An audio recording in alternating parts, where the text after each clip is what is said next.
Kury Bass here.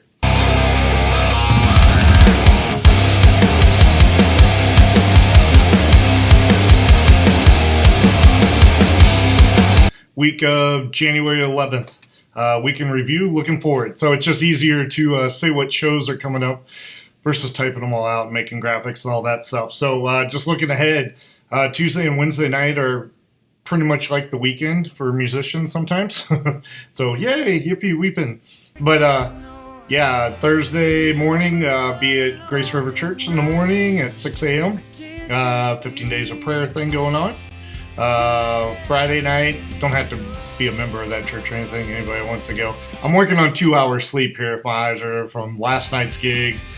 Didn't really sleep, played this morning, and yeah, working the midnight oil, I guess.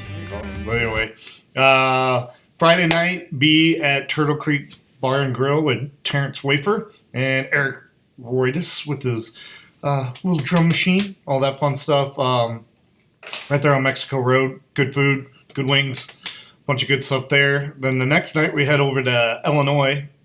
This is our 4-day tour, I call it. You know, so trekking over to Illinois, Two Rivers, the cabin at Judy Creek, and over there, cool patio type bar with a bunch of fireplaces and heaters, outside bar, and all that stuff. But it's the hottest outside bar I've ever played in. I mean, me and Terrence sweated our butts off last time we played there, getting after it and stuff. But awesome little place in Illinois over there in Glen Carbon, right by Edwardsville.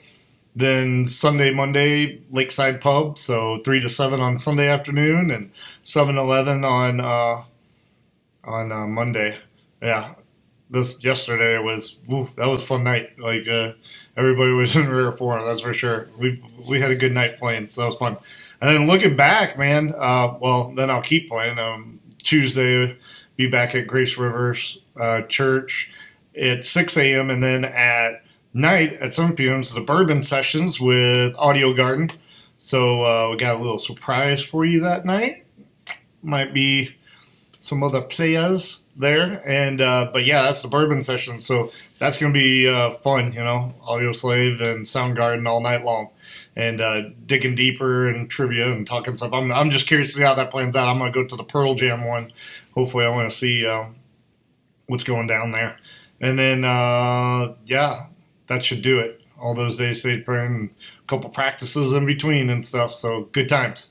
But looking back, the Red Flag show, the debut of AudioGarden and stuff with Amy's X and the Alpinion Poppers. Thanks to the Poppers, mainly Moxie for stepping up. Drool had the COVID attack the band, one of the band members and stuff. So last second, Moxie was able to step up and Poppers open a thing and give it a little Red Hot Chili Pepper flavor to open things up. And, thanks to Shanahan too, just a class act, when things went bad and things got dark, when you're putting on a show, you're like, oh my gosh, how are we going to fill the time?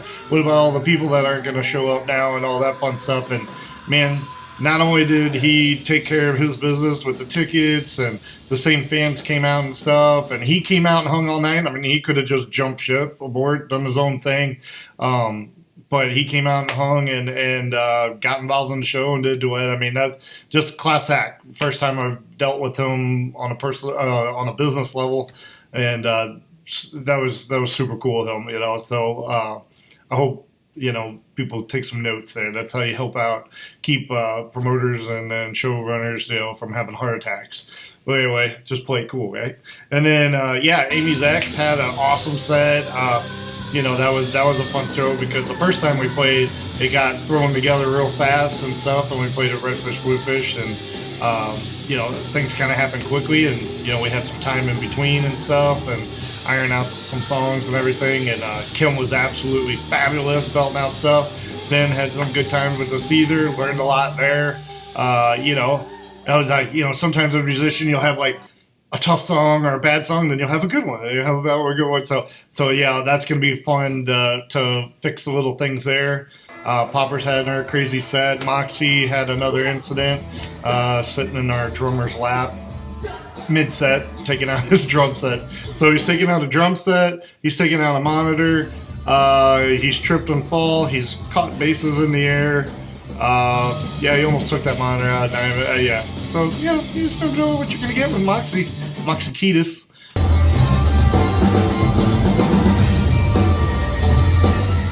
Anyway, and then AudioGarden, man, that was fun. That was the first time, like outside of a jam scenario, whatever, playing with Sean and stuff, and I think he absolutely nailed it.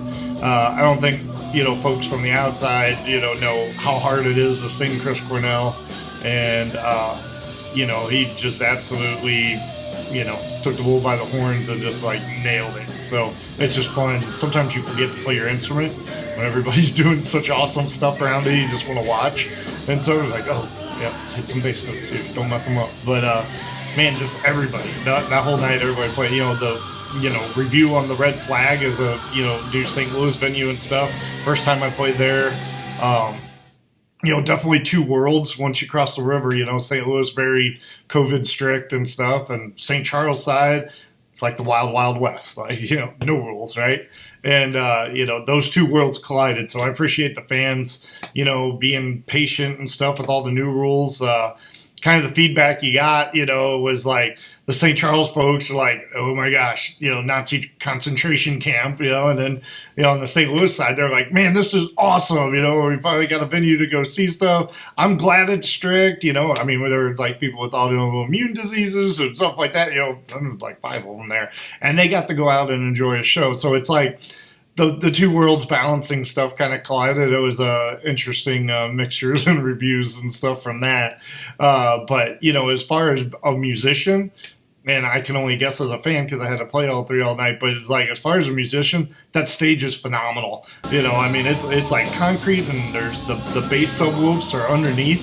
So not only do you feel your bass, you feel the kick, like, I'm deaf, so the more I can feel the stage, like wooden stages or the vibrations, it's like, man, like where your partners are on that stage, as far as the rhythm section and stuff. It was awesome. It's like there was no doubt, what the next hard beat or transition was going to be, because you felt it. It was right there. And then, sound crews, absolutely awesome. Front of house sounded amazing. It's like, you just never know what you're going to get with 3 band changeovers and stuff. There's always something, one button or something goes wrong, and, man, they pulled it off flawlessly. It was nice. It was really nice. Great mixes on stage. Everybody loved what they heard. Nobody complained, I can't hear the vocals and all that. It was like perfect. It was awesome. So Red Flag, their crew, it's tough. The city's hard on them. I mean, it's tough.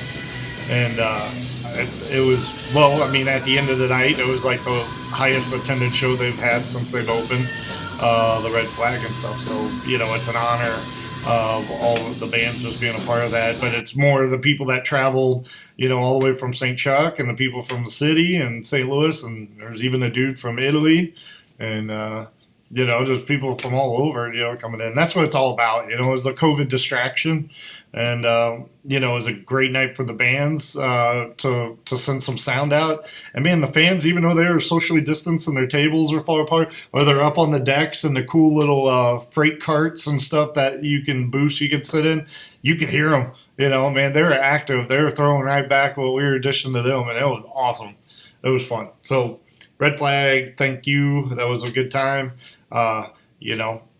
Working to, do it again sometime, and it's just, I hope just the COVID regulations loosen up on them so they can, make some money and be a, viable venue without a noose around their neck, watching their back every move they make. So, Red Flag, cool. I mean, I can't wait to go. My cousin, he loves the black metal stuff and those bands, and like we have some fun watching the heavy stuff, and that's going to be a great venue for that, So, Born of Osiris, they come in, it's going to sound pretty wicked right there. Other than that, man, good week, July 9th, good start to the 21. Yeah, I think I'm like 16 shows this month I'll be playing. That's already 30% of last year. So that goes to show you some things are looking good musician-wise, and some things are turning around, with bookings and stuff. So, yeah, we'll be in Ellsbury, Missouri, and Illinois, and, of course, St. Charles County, and, we are in Abbeville, St. Louis, so there's a lot more to come there. So, appreciate everything you guys all do out there, and, if we want to talk about some other stuff and everything, put it in the comment section or something. We can dive in. Equipment, venues, ideas, running shows, bands, whatever. Let's just have some fun with this. All right, Kury Bass out. Also, head to Kury Bass, the YouTube channel. If you subscribe there and become a subscriber, whenever like music videos get done, or once things get completed, they just get thrown up on YouTube, and then you don't have to wait for Facebook to it eventually to get posted there. So as soon as it's done, it goes there, and if it's 2 weeks early or a day early or whatever, you'll have access to all that ahead of time. So again, help me out, subscribe. I would love to get to the level of monetization, so it doesn't cost you guys anything, but the more subscribers we get, we can get to that point one day. But here for you guys, talk about whatever you guys want. Take it easy.